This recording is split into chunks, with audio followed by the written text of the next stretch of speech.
As we're all familiar, men, literally all of them, can be broken into distinct groups. There's alpha males, sigma males, betas, pies, Delta Airlines, Omega Ruby, Kappa, Zeta Jones, Omicron variant, Psi males. Yeah, I think that's all of them. Today I'm going to talk to you about these alpha males and the content they make, as well as the content that gets made about them.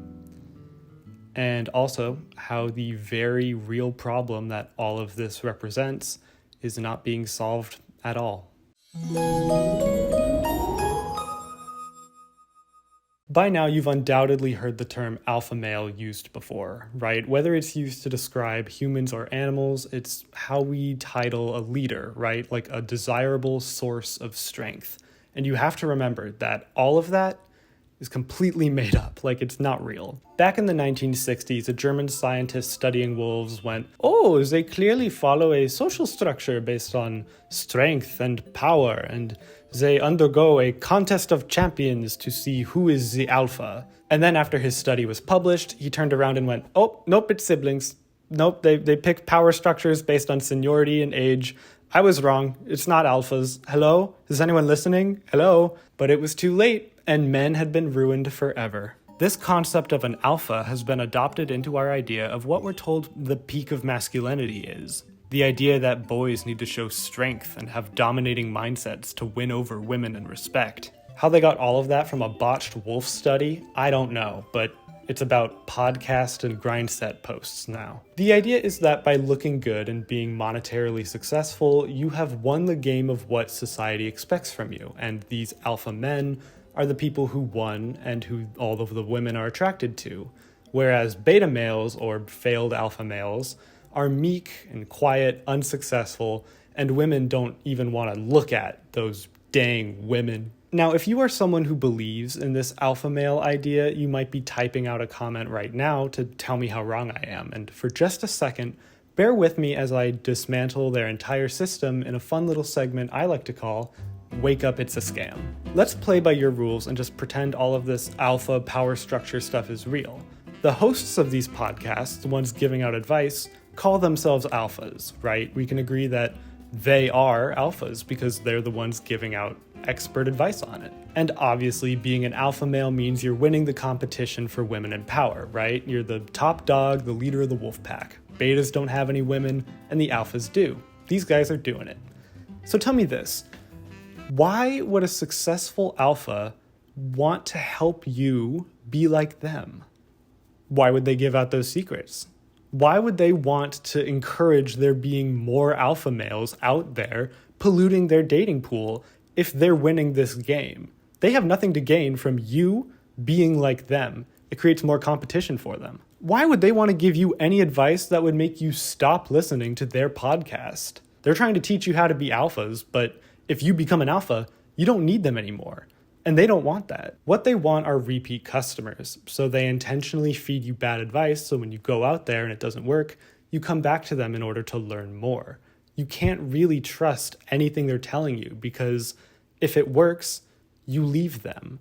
And that's bad business. The segment's done, and hopefully if you were an avid fan of these guys, you're at least willing to hear me out for the rest of the video, which is not something I take lightly, and thank you for giving me a chance. To a lot of the men that still believe in this, the whole alpha structure makes sense, but because it's about setting unrealistic standards and dehumanizing women, the whole alpha mindset draws in a lot of critique and criticism from people across the internet. Especially recently, YouTube has been seeing a lot of these content creators making videos dispelling and breaking down a lot of these alpha male content creators. I have even participated in that myself. I see these alpha males and I want to call them out, so I do. There seems to be a back and forth between the people who are peddling this content and the people who are constantly criticizing it.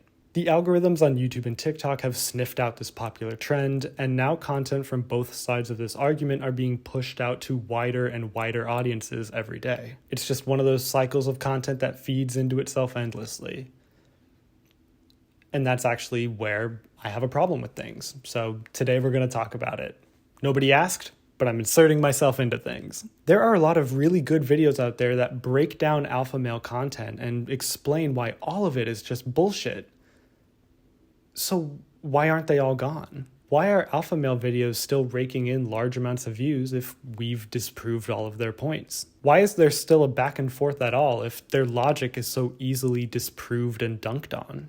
Is there a way to reach out and connect to that audience, or are we just reinforcing our beliefs?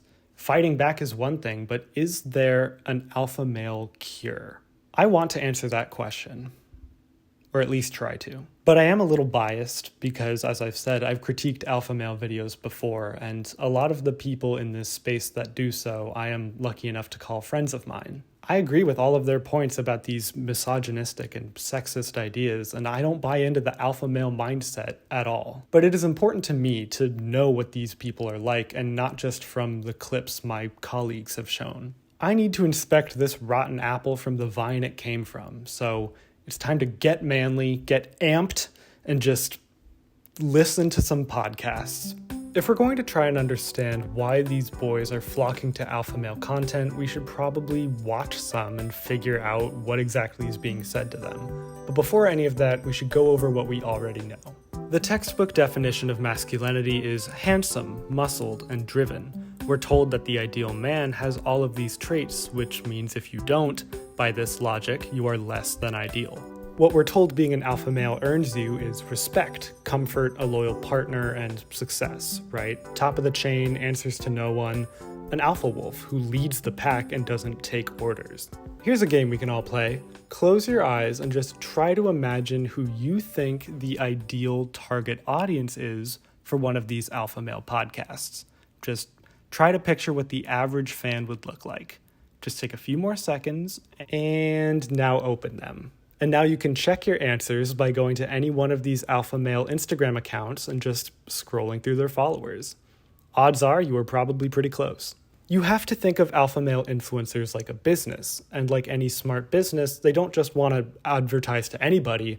They want to pick a target demographic to focus on that they think they will see the most return out of. The best people to sell this unrealistic male fantasy to are the people who have not experienced anything like it yet, which would be adolescent to young adult men. Of course, young people of any gender have a lot of pressure on them, but developing young men specifically are exploding with hormones and self-doubt, and they're surrounded by the usual unrealistic body standards. The bullies in school are usually bigger and older, and you see the person you like dating the sporty or more attractive guys, and it's easy to feel like you'll never overcome that by yourself. These podcast men know that because it's a common experience for all boys. So they jump onto this train of thought that by being a dominant presence, working out, and getting revenge by rejecting the girls who rejected you, you will win and be a good man. Again, that is not how life or the real world really works, but when you're in that stage and you're looking for any kind of direction, it can sound pretty believable. And these creators make sure to call themselves alphas, so people hearing that advice think that it's testimonial and that it worked out for them. So why wouldn't it work out for you? And that's a very dangerous belief to break. This audience is drawn to a confirmation bias. They want these alphas to tell them that life is being unfair to them and that by doing what they did, you can get out of it. And that's a very difficult trap to realize you're in when it sounds so sweet and affirms the fears you have. These podcasts always talk about the game, which is referencing the biological urge a lot of animals have to survive until they've reproduced. Humans have it buried somewhere in here too because we are animals, and these podcast hosts really put a lot of emphasis on that as if it is still a ever-present thing we have to deal with. These people will talk about how the game has changed and women make it harder to win them over, and how men are a dying staple of masculinity, and the woke progressives are being fruity, and they have purple hair and they're gay thoughts and they're ruining men. Animals might still have that primal drive for the game, but with humans, it is a very outdated worldview. We are able to live our lives with individual purpose and not be run by primal biological urges. But if you're a young boy and you're feeling lost and purposeless, like a lot of teenagers go through, being given a direction of any kind is compelling, even if it's revert to your urges and find a mate to survive the winter. I don't know. I think that is simply not the encouragement we should be giving kids, but they're more likely to listen to who they think is right and winning. So, how do we win them over? But enough prep talk about empathy and understanding. It's time we dive in and really find out what these alpha people are talking about by going straight to the source. So my original plan for this section of the video was for me to watch and show you what an authentic alpha male podcast is doing and saying. I got like 4 different podcasts in, and that was it. Like, that was my rabbit hole. I could not take my eyes away. I think what got me was just how relentless it is, how rapid fire they hit you with the conditioning and the coding and the buzzwords. So the original plan of this being like a fun watch along is kind of out the window at this point. I think I can salvage this. Maybe. Hang with me. Out of all the perspectives I was exposed to, I think Fresh and Fit were definitely one of the more hollow-brained ones. So we're going to focus on them. Not just because they annoy me, but also because they have a pretty big audience, and they're a pretty constant target for a lot of these channels that critique this. So I think if there's anyone we're going to look at, it should probably be these guys.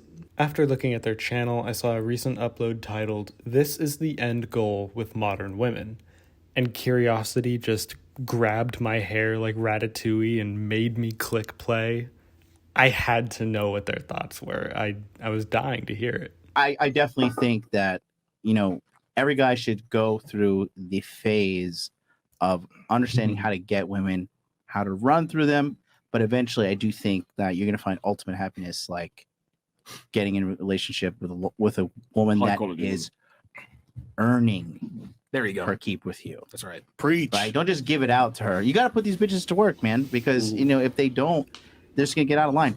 And I'll tell you, as a guy. Okay. Hi. It's a new day of filming. I feel better than how I did in that last section of filming. Pretty sure just getting some time between me and those podcasts is what I needed. I'm not healed, because you can never be fully healed. I think I left off with this Fellowship of Manly Men, so let's talk about them. Most of this group agrees that the goal with women men should have is to find one that you can entrust to manage a home with and use to pump out kids, which is a direct quote, I'm afraid. They're saying that young modern women just want to go out and have casual fun, but it's actually the man's role to go have fun while the women go do the hard work. The point is that their rhetoric talks a lot about how men deserve special treatment for being so cool and brave and alpha. They want to push this narrative that men are entitled to special treatment because their audience is usually insecure young men, and the promise of special treatment sounds really appealing to them. Let's go over some of the basic alpha talking points and just try to see how it would fit in the frame of reference of their target demographic. Find a partner you can trust. This is partially good advice because trust is a pretty vital element in any good relationship. But these guys are describing it less as a teammate that you work together with and collaborate with, and more of a business partner who you can entrust to manage your savings, I guess. They're talking about it like it's a law firm. If I was an insecure young boy, the idea of loyalty would probably be pretty important to me, because I think a lot of people value commitment and trust. But if I'm insecure of myself, that paranoia that I could be cheated on at any moment if I'm dating someone is a dangerous one that, if left unchecked, can grow and fester. I think a lot of young relationships go through that. And so these people are more susceptible to this idea that it's the women's problem. It's their fault because they didn't think I'm an alpha, so it's my fault. And it's just this circle of blame. Pump out kids. Gross. Fresh and Fit specifically mention legacy a few times. It's the man's job to leave his footprint on this planet, and he does that by having kids who go on and carry his name. Everyone goes through the motions of questioning their purpose. I think that's a very human thing to do. And if you are in the shoes of an insecure young boy who potentially feels lost and aimless and looking for direction, The idea that you can impact the world forever just by, having kids, that is well, it's not compelling to me, but it could be. Women stay home, men have fun.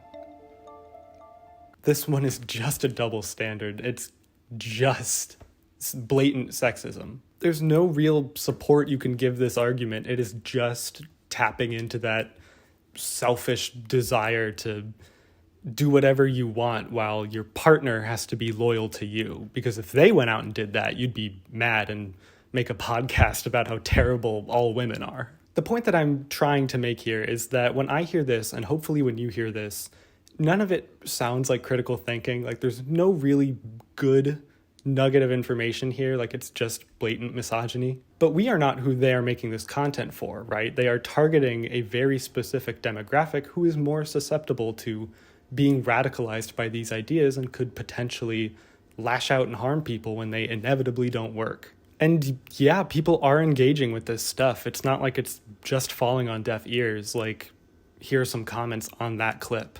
I love your videos. Keep it up. You're helping a lot of people. Broads who have dated Tyrone and Chad are not marriage material. Fire emoji.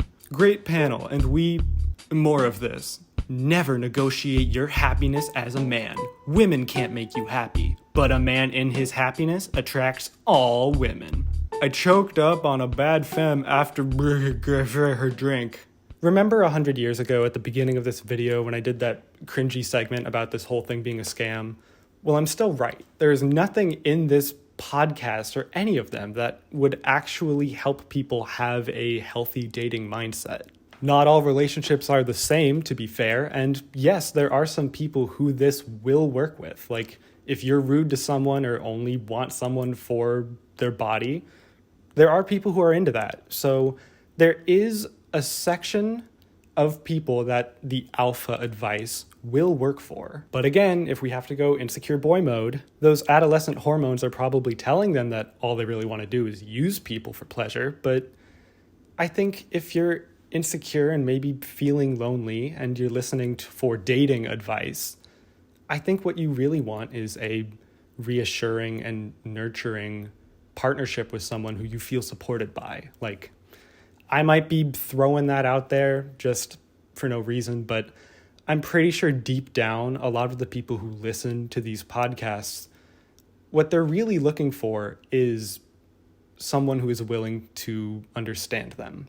Like everyone trying to run a business, these guys want money, and they get that through engagement and views when you follow, when you buy merch or subscribe to those weird dating seminars that they always promote at the end of their videos. To these people, a successful customer is a repeat customer. They want these guys to go out and fail. And then when they do, they want them to blame women and then come back to them to listen more. Personal gripe time, but Fresh and Fit specifically are really fucking spineless about it. When a regular content creator will critique them on YouTube or TikTok, they will lash out, right? Like, they don't try to find any common ground. They immediately objectify them as like a hater or a feminist and, kind of just dispel them because they don't see any profit from reasoning with them. But they will cozy up to large creators and even offer collabs to like, come on the show, talk it out, we'll work together. And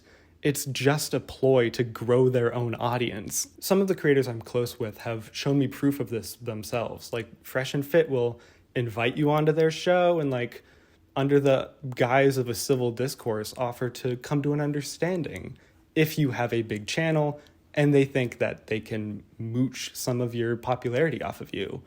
And then if they don't, they will just attack you and be really shitty. And that's just another piece of evidence to me that they really are only looking at this like a business model. And like, they do not care about the people they are giving advice to. All they are interested in is maintaining this weird presence online where people hate them, but they're making money off the people they are suckering. And just, I don't know. These guys specifically are the most candid about how fake it is. They're setting up these impressionable young men for failure and profiting off of their frustration, all while making the world a less safe place for anyone who's not a man. And I think that's really cowardly. and shithead behavior. But I do want to get to the main reason I made this video, and that is why we're not seeing enough change. And it's a problem that I am guilty of myself. You know, I'm part of the problem. Looking back at my old catalog of videos, I have made 2 videos directly critiquing this alpha male mindset. One on Elliot Hulse and then one on Heartbreak Nino, a few numbers, whatever his dumb username was. Elliot Hulse is a misogynist with a muscle for a brain who said Donald Trump makes people mad because of his masculine energy and called him daddy a few times. And I'm pretty sure my script was mostly just jokes about that, but like, how could you not? With Nino, my first half was a dissection of his viral bad views, and the second half was trying to figure out what led to him developing those ideas. Looking back, I'm glad I made those videos, and I still stand by all the points I made, but I don't know, I wish that I had done more. Because at the end of the day, I really only care so much about Elliot and Nino as people. What I really care about deep down are the people who believe them. There's always that big question on whether or not these alpha influencers believe what they're saying or not. Do they really believe in the alpha structure, or is it all just a content grind to them? I think with most cases, it's probably somewhere in the middle. I mean, you have to hate women at least a little bit if you're going to dedicate your entire career to slandering them. But after you make like 200 videos, it probably does start to feel like a content grind, so maybe it just all becomes part of the job. Either way, it's bad. With a lot of the videos I see critiquing these alphas, whether it's on YouTube or TikTok, a creator who's small or large, usually they're always directing the critique at the figureheads, right? The specific alpha males. And for good reason, right? These are the guys peddling that nonsense. They should be told to fuck off. But then more often than not, the video will end, and the commentary and critique and even jokes have only been directed towards the 1 or 2 people. And while I think that's completely valid and everyone has their own reasons behind it, I do think that it kind of stops short of addressing what's actually important.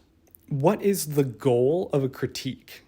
Like, if I'm going to call out behavior I see or share my opinions on something online, I think more often than not, if it's going to be critical, it is advocating for some kind of change. I'm worried that nothing is going to change with the toxic masculinity mindset if we, as critics of that behavior, only make fun of and call out these hosts. I think what we need to do is pivot the conversation more towards their audiences.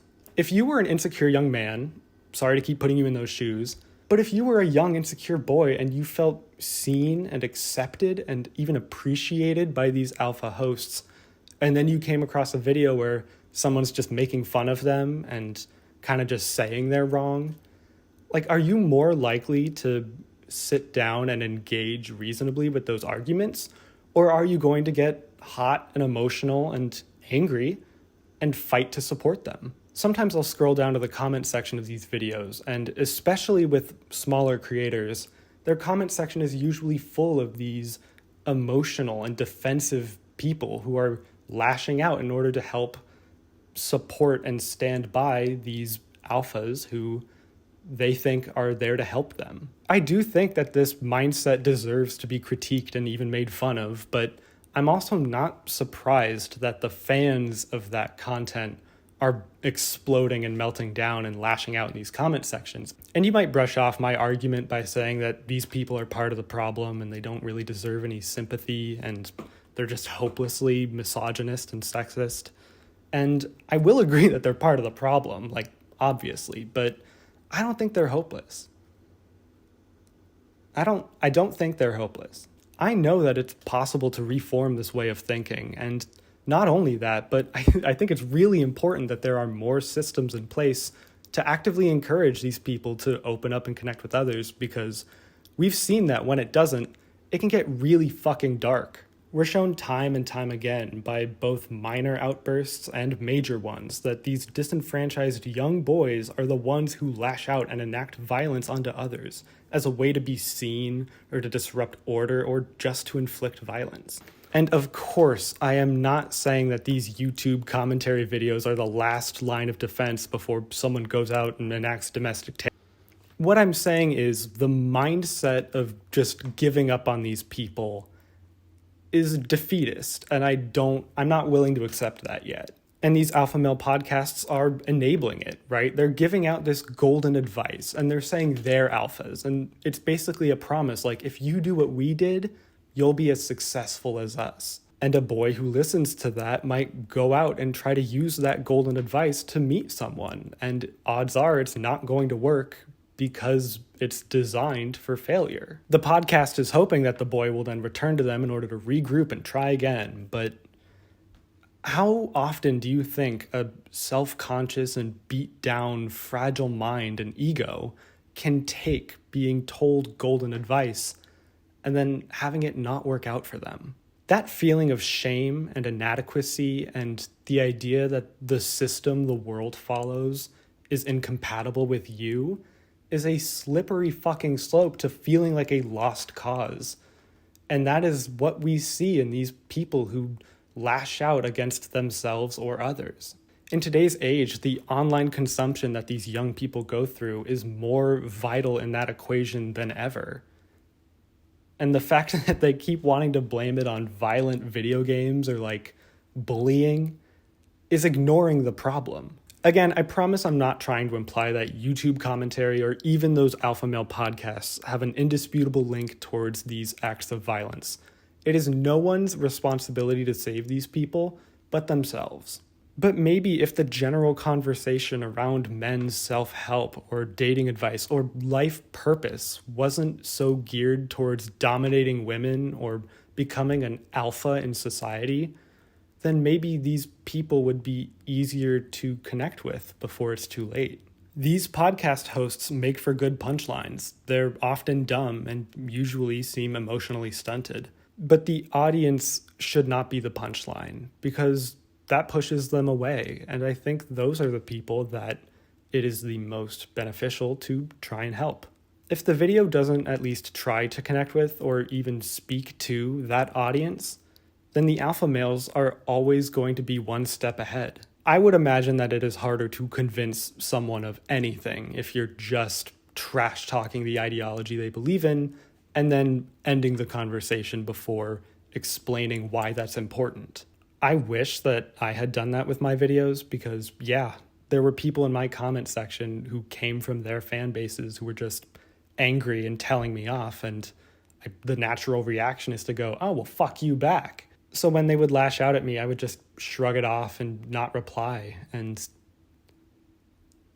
I don't know, maybe if I just responded to them, even with a single sentence, they would have felt like people were listening and they would have been more willing to engage. I don't know. It's hard to think about in hindsight. And I don't blame myself because it's reasonable to not want to engage with someone when they're yelling at you, but I don't know. I think about that a lot. I think I could have done more.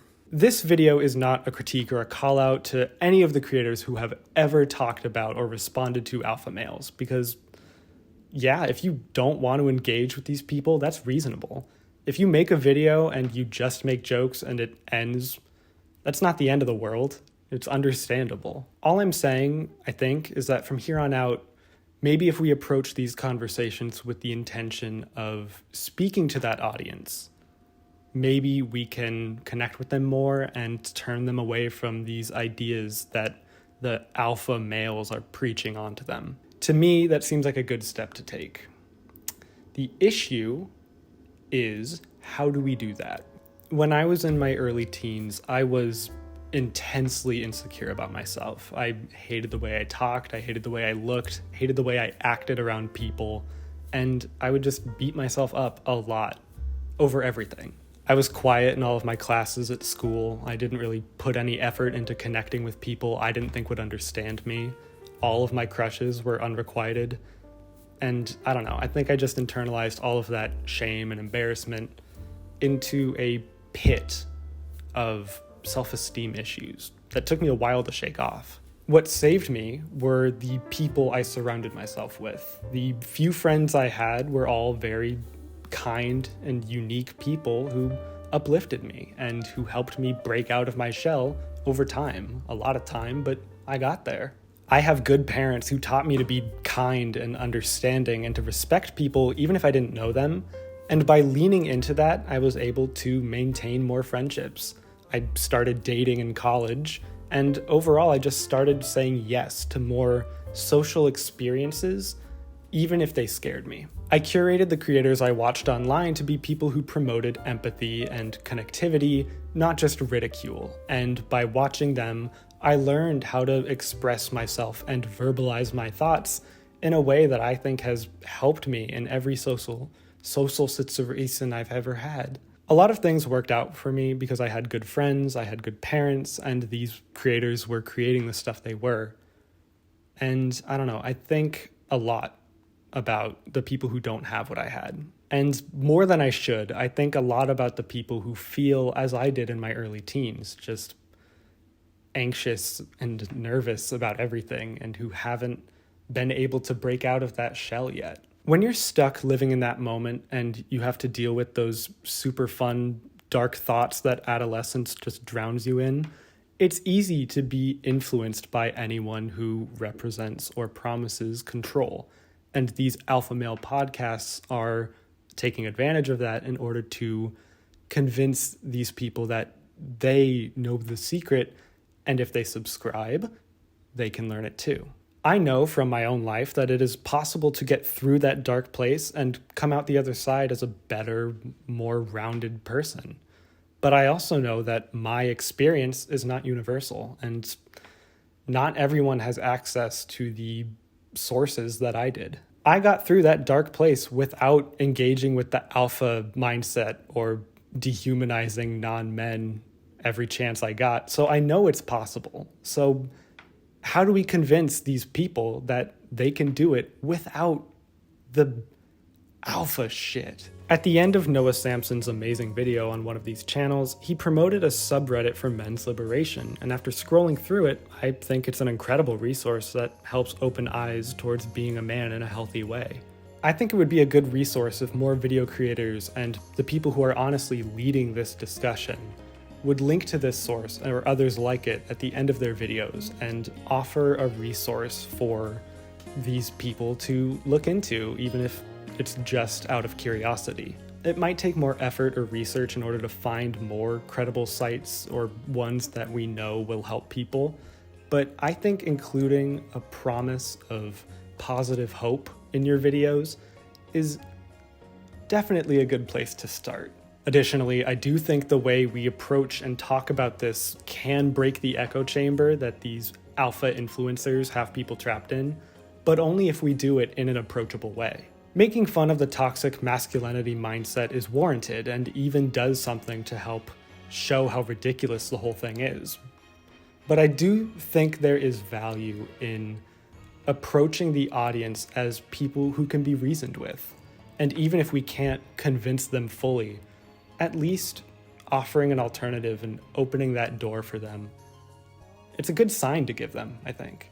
For individual people, I think calling out this behavior or rhetoric if you catch it in the people around you is vital, because those ideas, if unchecked, can grow wild. So if you spot that behavior in your friends or family, I think reasoning with them in order to shut it down is probably pretty important. And it's not just the men in your lives. Women and non-binary people can buy into the rhetoric behind the game just as much. The effects of toxic masculinity can be present in anyone, and I think for us, it's important that we try to reason with that whenever we see it and whoever we see it from. And I know that is a lot, and you could reasonably argue with me that it is not our job to teach these people to not be disrespectful and to not act like a dick. And I can completely understand that, especially if you've been putting up with it for so long. If you have tried and it has not worked yet, I don't blame you for hearing what I'm saying and thinking that it's stupid. I just think that being the voice of reason and promoting decency is a good place to start. And if you've done it before and tried it with people, then being consistent and steadfast is probably a way to show them that you really mean it.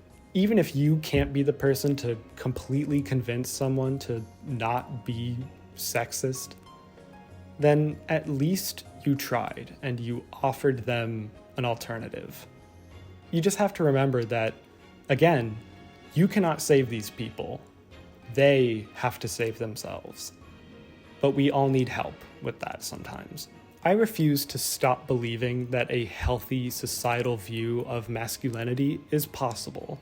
And looking around and seeing the progress that we've made, I know that it's possible to eradicate toxic masculinity, but as progress is made, their backs are going to hit the wall and they're going to lash out and attack harder. And part of me thinks that we're seeing that now. If one person watches this video and stops listening to an alpha male podcast or starts changing the way they think about women or just tries to approach life with a healthier attitude, then I'm happy. If I can change one mind, then the 100 hours I'm going to put into editing this thing will be worth it. Start picking easier topics. I swear to God. These dumbass podcasts like Fresh and Fit do not care about the harm they're causing people. Either they don't think about it or they don't care. They have shown that to them, this is a business model. Like, it's about merch. What we as respectful and more emotionally well-rounded people need to do is just promote this healthier way of thinking, right? It's just to show these guys that it's really easy to be nice and people respond well to that. And it's rewarding. If these young men could just see that confidence and purpose comes from being kind and respectful to others instead of pickup lines and push-ups, then I don't know. I think they would connect with that more. Maybe I am being too mushy and thinking that love and respect can fix everything and save people, but it did for me. And if my dumbass can do it, anybody can. I would love if the content we see online about this is more approachable or includes more resources, but if it doesn't go that way, it's no big deal. I just think it's a good first step to take. And if you sat through this whole video and still don't want to try and reason with people who are spouting sexism and misogyny, I don't blame you at all. It's annoying as fuck. And maybe this entire video was just an excuse for me to vent out my frustrations about how men's mental health is taken advantage of by masculinity in this country, but I don't know. My therapist did have the week off, so maybe that would explain things. But either way, however we're leaving this topic in this video, I'm still hopeful. I'm still confident that change is possible and a better view of masculinity is possible. So I don't know. I'm leaving out on a high. How are you guys? Final thoughts are: young men are not worth giving up on. Go check out the Men's Liberation subreddit. The Fresh and Fit guys can fall off a cliff for all I care. And for the love of God, double check your wolf studies. I cannot stress that one enough. Thank you for watching my video. I'm still editing it right now, so hopefully it was good. I'm having a celebratory gluten-free cheesecake. I don't know what I'm celebrating because I'm not done editing. If you would like to support the channel, liking helps, subscribing helps, commenting helps, bribing the CEO of YouTube would also probably help. Of course, a tremendous shout out to the people who support me on Patreon. I appreciate you guys, and the extra support you send me means the world to me. I really do mean that. If you want to join them and have your name tattooed on my video forever, the link to my Patreon will be in my description. Sorry the video was so long. I guess I just was passionate and had to ramble. I'll try never to do this again because I have to edit these and I'm on a time crunch. I have to do these in a day. God. All right. Thank you guys for watching. Take care of yourselves and others. Have a good rest of your week. I'll see you later. Love you lots. Bye.